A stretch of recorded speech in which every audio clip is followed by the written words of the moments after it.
Corona संक्रमण को रोकने में मददगार साबित हो रही रैपिड टेस्टिंग किट की चीन में भारत में आपूर्ति गुरुवार को शुरू हो गई। भारतीय आयुर्विज्ञान अनुसंधान परिषद के वरिष्ठ वैज्ञानिक डॉक्टर रमन आर गंगाखेड़कर ने संवाददाता सम्मेलन में बताया कि भारत को चीन से 5 लाख किट मिल गई हैं। उन्होंने बताया कि 2 किस्म की इन किट का इस्तेमाल सभी मरीजों में संक्रमण की पुष्टि के लिए नहीं किया जाएगा, क्योंकि ये किट कम से कम 14 दिन पुराने संक्रमित मरीज में एंटीबॉडी की पहचान करती है। इसलिए इसका इस्तेमाल चिन्हित किए गए हॉटस्पॉट क्षेत्रों में संक्रमण की निगरानी करने के लिए किया जाता है। गोवा के मुख्यमंत्री प्रमोद सावंत ने बृहस्पतिवार को भाजपा के राष्ट्रीय महासचिव बीएल संतोष के ट्वीट को रीट्वीट करते हुए संकेत दिया कि कोविड-19 महामारी के बीच गोवा 20 अप्रैल तक देश का पहला ग्रीन जोन वाला राज्य बन सकता है। संतोष ने ट्वीट किया था कि अगर सब कुछ सरकार की योजना के अनुसार ही रहता तो गोवा 20 अप्रैल तक ग्रीन जोन में शामिल होने वाला देश का पहला राज्य बन जाएगा।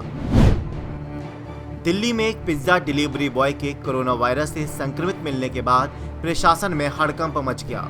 साउथ दिल्ली के डीएम ने यहां रहने वाले करीब 72 परिवारों को क्वारंटाइन में रहने का निर्देश दिया।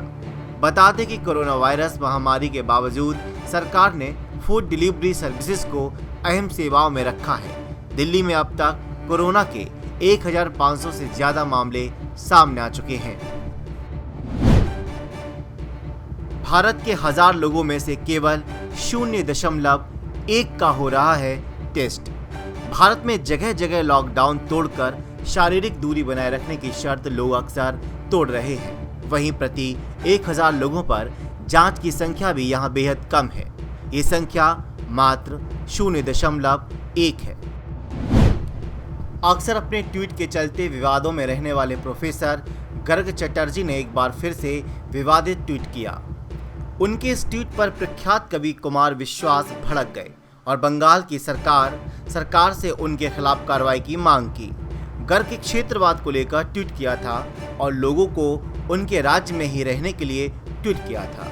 उनके इस ट्वीट पर लोग उन्हें खरी खोटी सुना रहे हैं। दरअसल चटर्जी ने ट्वीट किया, बिहारियों को बिहार में ही रखिए, इससे भारत की 25% दिक्कतें हल हो जाएंगी, और अगर यूपी के लोगों को यूपी में ही रखा जाए तो इससे 50% समस्याएं खत्म हो जाएंगी।